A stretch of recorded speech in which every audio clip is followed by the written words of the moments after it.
Hello everyone, Assalamu alaikum. This is Aisha Karar and I welcome you all to my Karar Parivar and this time from London. क्या बात है sir, क्या बात है sir.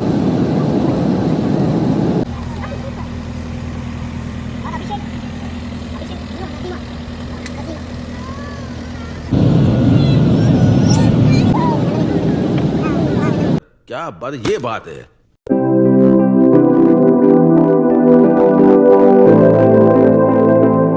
So as promised, दिख रहा होगा कि नहीं?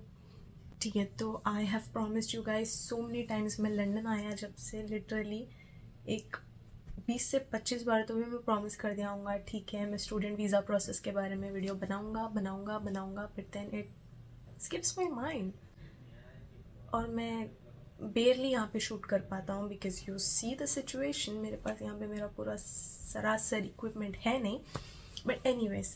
तो अभी I prepared a few points I would like to talk about. जब आप स्टूडेंट वीज़ा के बारे में सोच रहे हो अप्लाई करने के लिए तो me as an employ there मैं तो यही प्रोसेस में ऑलरेडी जॉब किया हुआ था. So I was working as a marketing manager at career wings. तो मेरे को वहाँ पे प्रोसेस का तो काफ़ी अंदाज़ा हो गया था. बट इवन देन अगर से आप स्टार्टिंग से भी देखना चाहो तब भी इट्स वेरी सिंपल. बस आपके पास आपके सारे करेक्ट डॉक्यूमेंट्स होने चाहिए and you are good to go. अभी मजा आएगा ना भिड़ो. ऑलराइट, टू बिगिन विथ जहाँ से मैं आया that is career wings consultants और वहाँ पे 4 कंट्रीज़ के मेनली प्रोसेस करते for student visas. One is UK of course, another is USA, Canada and Australia. ये 4 कंट्रीज़ मेन है वहाँ पे. मैं आया UK तो it makes sense for me to talk about UK. तो I am going to show you their page. This is our companies page. ठीक है, तो यहाँ पे आपको सारे के सारे इन्फॉर्मेशन मिल जाती है in all there post and everything. तो सबसे पहली चीज़ आपके पास होना है आपका पासपोर्ट एंड देन आपके एजुकेशनल डॉक्यूमेंट्स. अब आपके एजुकेशनल डॉक्यूमेंट्स में क्या क्या आएगा?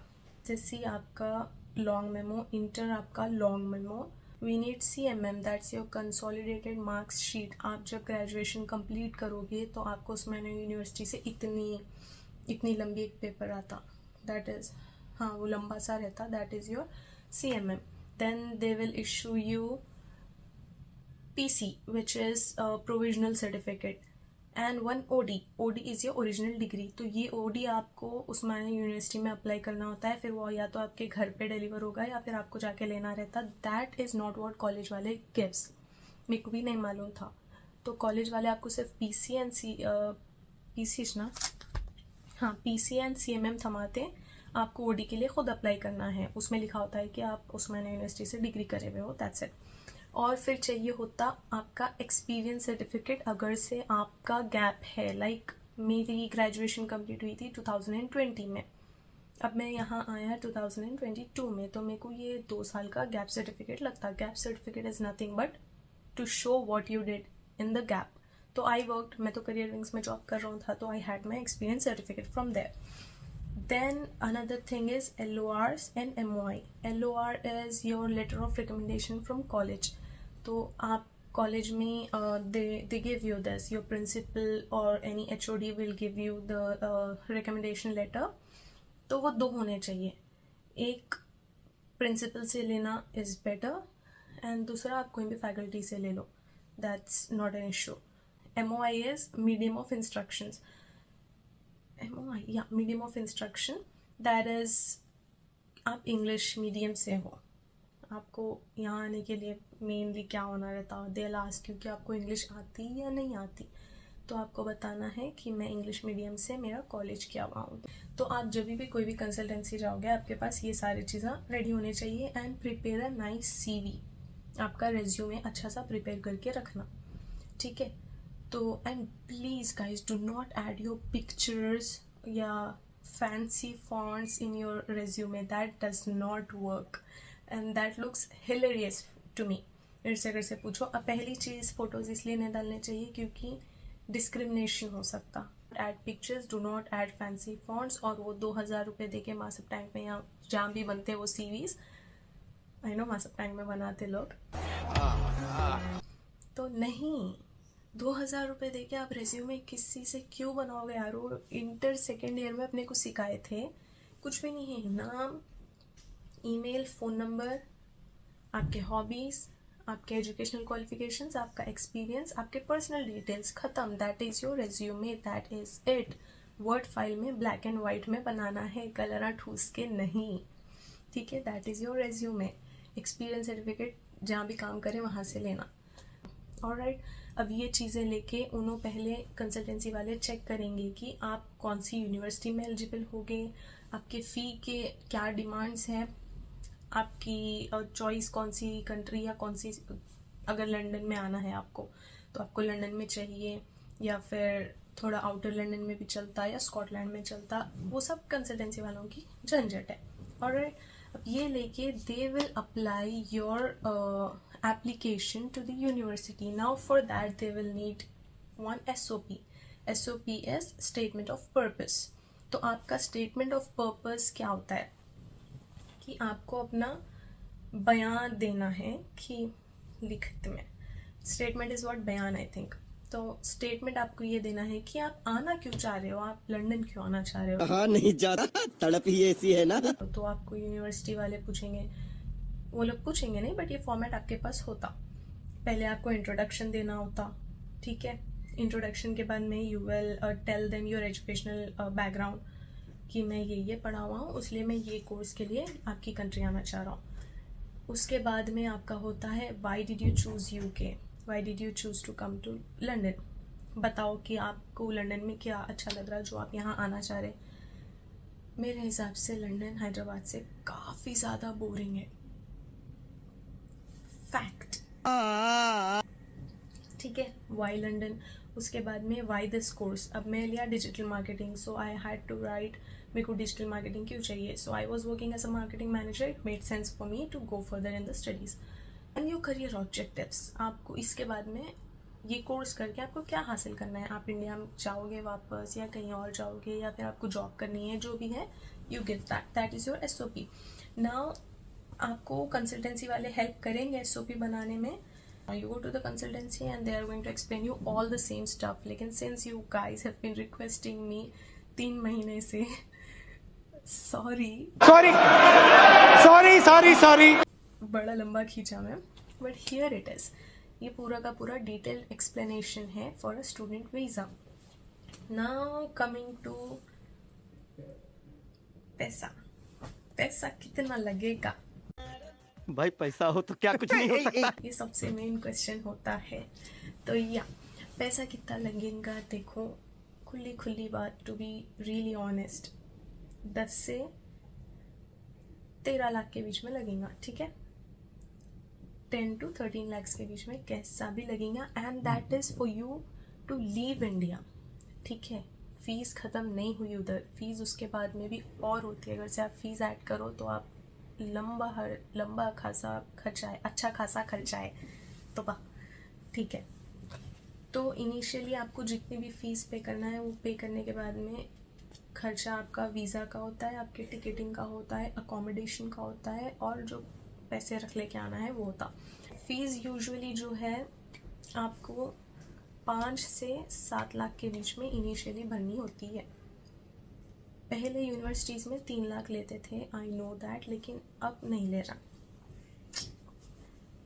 मेरे को 7.5 लाख पे करना पड़ा मेरी फ़ी आने से पहले, तो वैसा लगा लो अंदाज़ा 5 से 7 लाख के बीच में आपको फ़ी पूछी जाएंगी यूनिवर्सिटी से initially to issue your unconditional offer letter.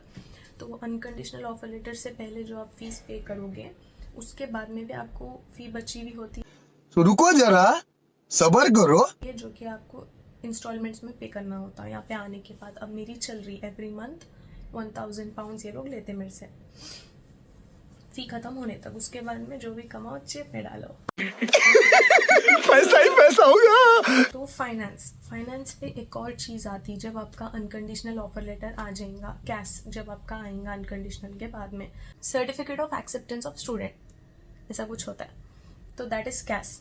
आपको वो कैश लेके वीज़ा वाले के पास जाना रहता, बट फॉर दैट आती एक बहुत important cheese and that is funds. आपको आपके फंड्स शो करने होते हैं।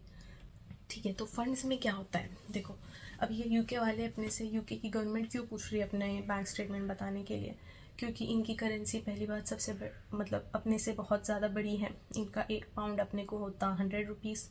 तो इन्हों जानना चाह रहे हैं कि आप जब लंदन को आओगे पढ़ने के लिए तो आप अपने एक्सपेंडिचर उठा पाओगे या फिर रोड पे आ जाओगे। खुली खुली बात। तो वो क्या मतलब हुआ, सी इनके हिसाब से अपन स्टूडेंट्स हैं, इनके हिसाब से अपन बच्चे हैं, तो इन्हों ये जानना चाह रहे हैं ना कि अपने पास वो पैसा है या नहीं है कि आने के बाद में अपना खर्चा उठा सको। So what they ask you is, हमको 12 महीने का लिविंग एक्सपेंडिचर बताओ आप लंदन का अपने अकाउंट में, 12 महीने का लिविंग एक्सपेंडिचर एंड आपकी बची हुई फीस। तो सपोज आपकी फ़ीस है 15 लाख और आप पे किए हो 5 लाख इनिशियली, अब आपकी बची कितनी 10 लाख फीस आपको और देनी है। तो उन्होंने ये बोलेंगे आपको, यूके गवर्नमेंट ये बोलेगी कि आपके अकाउंट में मेरे को पहले ये पैसा बताओ कि आपके पास रेडी है, मतलब आप आने के बाद में धोखा नहीं दोगे। तो आप ये बताना है 10 लाख प्लस 12 मंथ्स के लिविंग एक्सपेंडिचर। तो वो जो भी करेंट लिविंग एक्सपेंडिचर जो भी चल रहा होता है वो आपको यूनिवर्सिटी कंसल्टेंसी वाले बताते जब। तो मैं आपको इनिशियली बोला था 13 से 15 लाख के बीच में आपका एक्सपेंडिचर होता।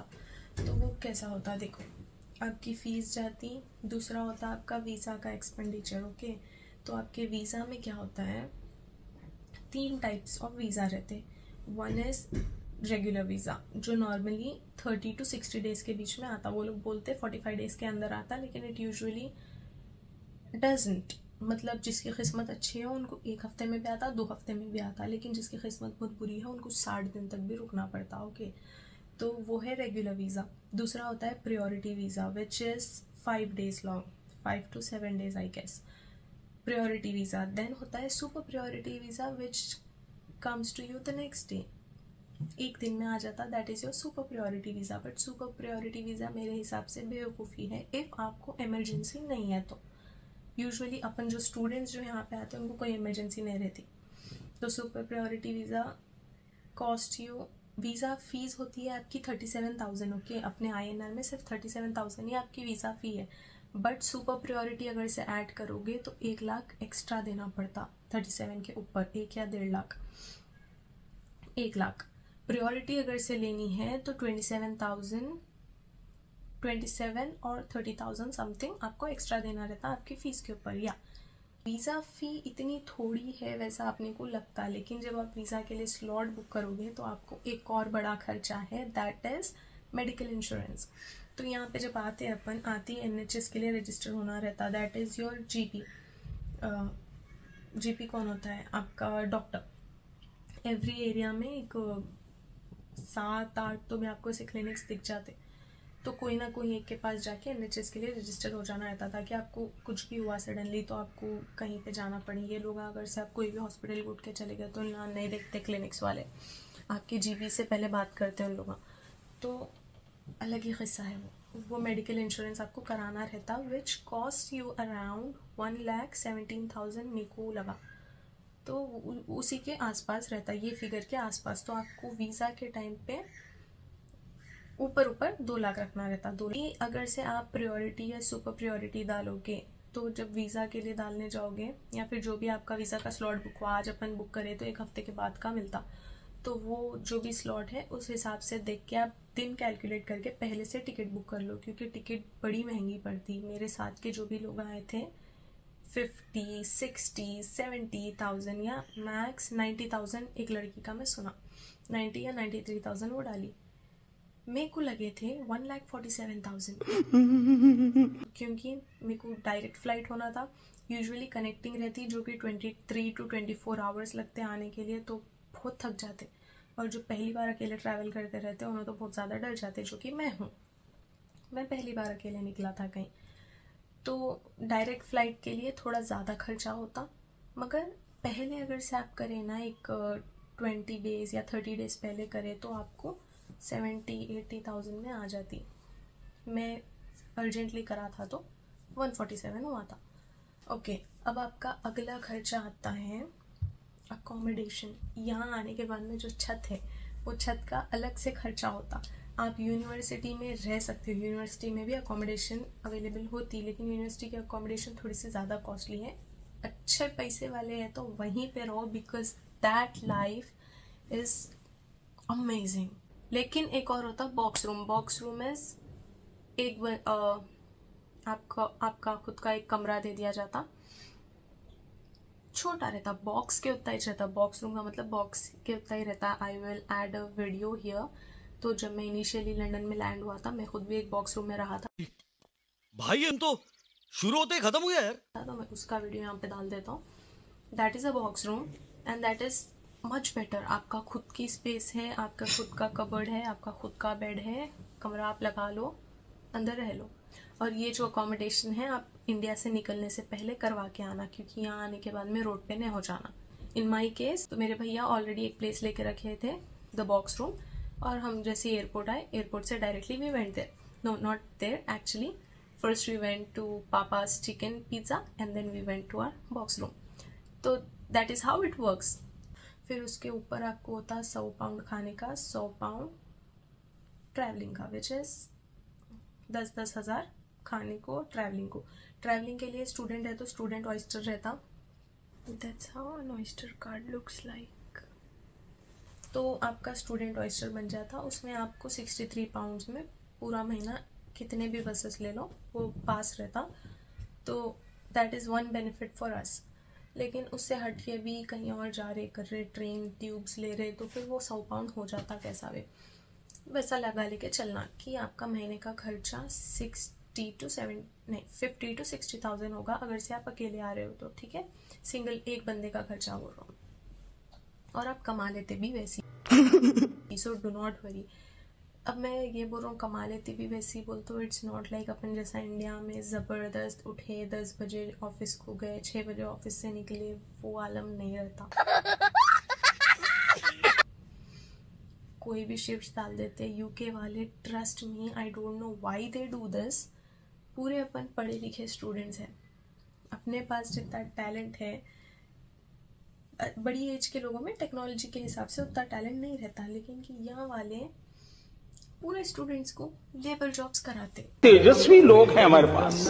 टू बी ऑनेस्ट, मेरे हिसाब से लेबर जॉब है। जॉब्स को छोटा बड़ा ने देखना, हर काम, क्या है वो डायलॉग, हर काम समथिंग होता है, कोई काम छोटा नहीं होता।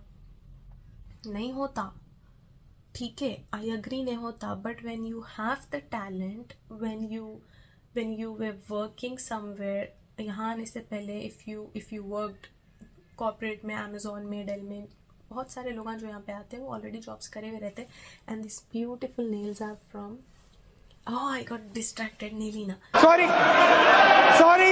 And you will earn around 700 to 800, नहीं 700 to 900 pounds पर मंथ इधर, क्योंकि स्टूडेंट्स को सिर्फ 20 घंटे की अलाउंस है काम करने। उसके हिसाब से थोड़ा सा अपने माइंड को ऑलरेडी प्रिपेयर कर लेना होता है कि आप जैसी जॉब वहाँ कर रहे थे, ज़रूरी नहीं है कि यहाँ पे भी आपको वैसी जॉब मिले। It is not possible.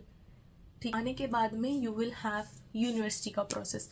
अब आ गए, लंदन ख़त्म नहीं हुआ, तो रुको जरा, सबर करो। यूनिवर्सिटी जाना रहता, यूनिवर्सिटी जाके आपको आपका आईडी कार्ड बनाना रहता। For that you will need your BRP card. तो यहाँ पे आने के बाद में आपको एक पैन कार्ड के जैसा BRP कार्ड मिलता, वो सबको मिलता, डिपेंडेंट्स को भी मिलता, स्टूडेंट्स को भी मिलता। यहाँ पे जो भी आ रहा, जैसे आप वीज़ा आपका इशू हो जाता, आपका वीज़ा निकलते कि यहाँ पे एक BRP कार्ड इशू हो जाता, यहाँ की पोस्ट ऑफिस में आ जाता, तो आपके जो वीज़ा के साथ एक लेटर आता, आपका पासपोर्ट जब वापस आता एक लेटर आता, उसमें लिखा हुआ रहता कि collect your BRP from this post office after getting to London. तो आप जब लंदन आएंगे, ये वाले वहाँ पे जाना, आपका पासपोर्ट लेके जाना, वो लोग वीज़ा वेरीफाई करके आपका BRP कार्ड दे देते। That BRP card is important for everything. आपका स्टूडेंट आईडी आपको BRP के बेसिस पे मिलता, आपको जॉब BRP कार्ड के बेसिस पे मिलती, और अगर से वो गुम गया तो कुछ 100 से 200 पाउंड का झटका है। आपका खर्चा है 500 पाउंड, तो आपको 400 पाउंड बचेंगे, but then you will have to pay your fees. बची हुई जो फीस है वो पे करना होता है, तो उसको सेव कर लेना, ठीक है। तो आई होप मैं स्टूडेंट वीज़ा के बारे में तो आपको सब कुछ साफ साफ समझा डाला। तो यूनिवर्सिटी फ़ीस मैं आपको बता डाला, यूनिवर्सिटी का प्रोसेस क्या रहता वो भी मैं आपको समझा डाला, आपको चाहिए क्या क्या वो भी मैं आपको बोल डाला। अब ये पूरा प्रोसेस जो है आपका 2 से 3 महीने का टाइम लगता। पहला महीना आपका जो है ऑफ़र लेटर मंगाने में चल रहा था। आई टोल्ड यू 14 दिन लगते ऑफ़र लेटर आने। तो आप अप्लाई करेंगे, उन्होंने आपको कंडीशनल ऑफ़र लेटर देंगे, फिर उसके बाद में आप कंडीशंस फुलफ़िल करेंगे, फिर आपको अनकंडीशनल ऑफ़र लेटर आएगा, फिर आप कैश के लिए अप्लाई करेंगे, फिर आप वीज़ा के लिए अप्लाई करेंगे, फिर आप इधर आएंगे। तो it is going to take you around 3 months, 2 से 3 महीने।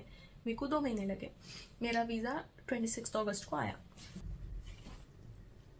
इतनी खुशी मुझे आज तक। बहुत लोग बहुत से मेरे को मैसेजेस आए कि यूके में ड्यूलिंगो चलता क्या।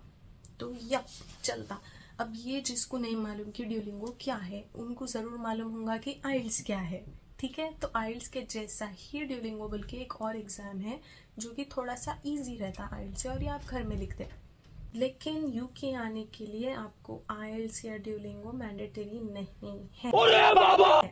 ओके, तो अगर से आपके मार्क्स बहुत ही ख़राब है, आपको गैप है, आप बहुत साल एजुकेशन छोड़ दिए थे, तब आपको लग सकता। If your English marks are less than 75, which English marks intermediate के डिग्री के मार्क्स नहीं कैलकुलेट होते सब्जेक्ट वाइज। इंग्लिश के सेकेंड ईयर इंटर मार्क्स आपके होने चाहिए 75 एंड अबाउ। थोड़े यूनिवर्सिटीज़ है, बहुत कम यूनिवर्सिटीज़ है जो 65 भी ले लेते, बट आप अच्छे मार्क्स से जाओ। That is not the case with every university, तो आपको वो ध्यान में रखना होता है। बहुत से तो हैं जो कि 80 के अबाउ रिक्वायर करते हैं, बट फिर भी 75 भी ले लेते हैं। लेकिन अगर से आपके मार्क्स लाइक 40-50 है, तो आपको वो लोग आइल्स या ड्यूलिंगो प्रेजेंट करो बोलते। तो अगर से आपके मार्क्स 40 या 50 हैं, मतलब आप डेफिनेटली इंग्लिश में अच्छे नहीं हैं, तो आई सजेस्ट ड्यूलिंगो लिख लो। आइल्स से काफ़ी ज़्यादा ईजी है और यूके में चल भी जाता। तो नेक्स्ट कम्स यहाँ आने की तैयारी। तो अब आपका वीज़ा अप्लाई हो गया, आपकी टिकट भी चलो बुक हो गई। अब उसके बाद में आपको क्या करना है, पैकिंग बची हुई है, पैसे एक्सचेंज करना बचा हुआ है। देन है मेन थिंग पैकेजिंग। जब आप पैक करते हो तो I packed tons of clothes India, from India, all these are from India. तो वो गलती मत करो। ओके, तो कपड़े ज़्यादा नहीं लाओ। आपको मेन चीज़ क्या होनी होती है मन में यहाँ पे, बेडशीट एंड ब्लैंकेट। एक तो एटलीस्ट ब्लैंकेट रख के ला लो, क्योंकि आपको नहीं मालूम आप जो भी घर में जाओगे या फिर जहाँ भी आपका अकोमोडेशन है वहाँ पे रहेंगी या नहीं। मैं जब आया था वहाँ पे तो नहीं थी।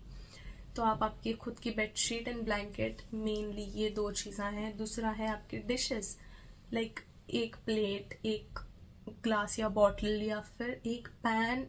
ये सब तो होना चाहिए जो आपको बेसिक ऑमलेट, मैगी वैगी बनाने के लिए होना है। That is mandatory. यहाँ आने के बाद में आप खरीदने के लिए जाओगे तो आपको एक एक चीज़ 10-10 पाउंड, 8 पाउंड, लाइक 800, 900, 1000 रुपये के पैन्स वगैरह मिलते हैं। तो आप इनिशियली जब यहाँ पे मूव होते हो आप वो एक्सपेंडिचर नहीं उठा सकते, बिकॉज अपने लिए इनिशियली खर्चा निकालना ही बहुत मुश्किल होता। अब उसके ऊपर से आपको इतने पैसे डाल के घर सेट करो बोल तो that is not possible.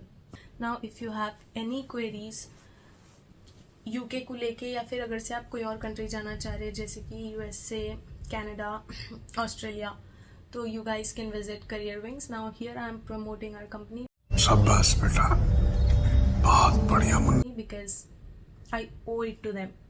Alright, बहुत आसानी से मेरा पूरा प्रोसेस हो गया था, तो आई ओ इट टू देम। ना if you have any queries, या फिर आपको आपका प्रोसेस स्टार्ट करना है, या आपको अभी भी समझ में नहीं आया, आपको सिर्फ कंसल्टेशन भी लेना है, तो you can visit them. It's at Himayat Nagar. I will give you the details down here, और उनका इंस्टाग्राम हैंडल भी मैं यहाँ पे बता देता हूँ। You can text them on Instagram, वहाँ से आपको रिप्लाई आ जाता है आपकी जो भी क्वेरीज। अब इससे हट के आपको कोई भी क्वेश्चन हो तो मेरे पास उसका जवाब नहीं है, बिकॉज मेरे पास जितनी भी इंफॉर्मेशन थी मैं आपको पूरी की पूरी ऑलरेडी दे डाला। बता रहे हैं हम। And that is everything you need to know to apply for your student visa, for your masters और योर ग्रेजुएशन हियर। तो यहाँ पे सिर्फ मास्टर्स के लिए जाना ज़रूरी नहीं है। अगर से आपका इंटरमीडिएट हो गया तो आप यहाँ पे ग्रेजुएशन के लिए भी आ सकते। अच्छा, नाउ ज़्यादा दिमाग नहीं खाते हुए, आई सी यू गाइस इंशाल्लाह इन द नेक्स्ट वीडियो। जब कभी भी आएगा, I am not going to promise this time, तो जब भी आया and it was lovely recording again. See you guys the next time inshallah. Take care. Bye bye. Allah Hafiz.